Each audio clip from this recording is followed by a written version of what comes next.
दोस्तों, कभी कभी इंसान के साथ कुछ ऐसी चीजें हो जाती है जिस पे विश्वास करना खुद इंसान के भी बस की बात नहीं है। ऐसा ही कुछ हुआ शिमला में रहने वाले दो सगे जुड़वा भाइयों के साथ। बस एक डरावना तूफान आया और उनका सब कुछ उजड़ गया। उन्हें पता ही नहीं लग रहा था कि उनकी जिंदगी में किसी इंसान की नजर लग गई है या फिर किसी शैतान की।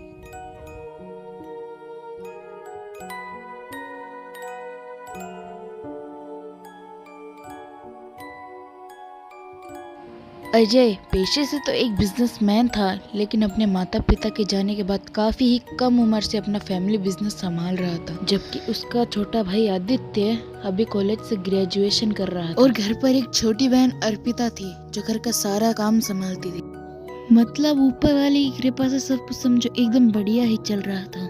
लेकिन एक दिन उनकी जिंदगी में एक ऐसी आंधी आई जो उन्हें उड़ा कर ले गई। 4 दिसंबर 2020 अजय और आदित्य अपने दोस्त की शादी में जा रहे थे, और जाते भी क्यों ना, क्योंकि उनके दोस्त ऋतिक की शादी जो थी। दोनों भाई अपनी अपनी अलग गाड़ियों में गए थे, क्योंकि अजय को कल सुबह एक बिजनेस मीटिंग के सिलसिले में निकलना था।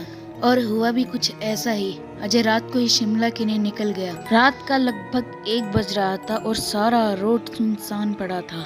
दूर दूर तक किसी भी गाड़ी की हेडलाइट नहीं दिख रही थी। पास में पेड़ भी एकदम शांत खड़े।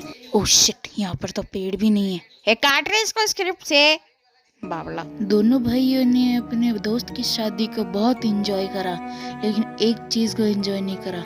वो थी शिमला के खून जमा देने वाली सर्दी। उसी अंधेरे और कोहरे को अजय चीरता हुआ आगे बढ़ रहा था। इस अंधेरे और कोहरे को देखकर अजय काफी ही घबराहट हो रही थी, लेकिन होना तो वो ही था जो खुदा को मंजूर था।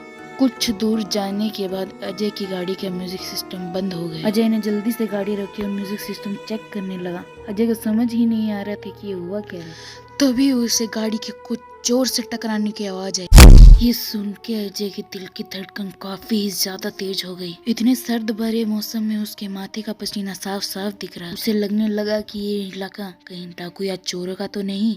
अजय बिल्कुल ही अकेला था, क्योंकि आदित्य भी ऋतिक के कहने पर वहीं रुका हुआ था।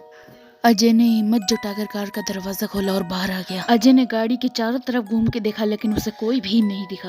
अजय को कुछ भी समझ में नहीं आ रहा था कि हुआ क्या है। तभी गाड़ी के नीचे से एक हाथ निकला। उसने अजय के पैर को जकड़ लिया। अजय ने जल्दी से उसे लात मार कर हटाया। तभी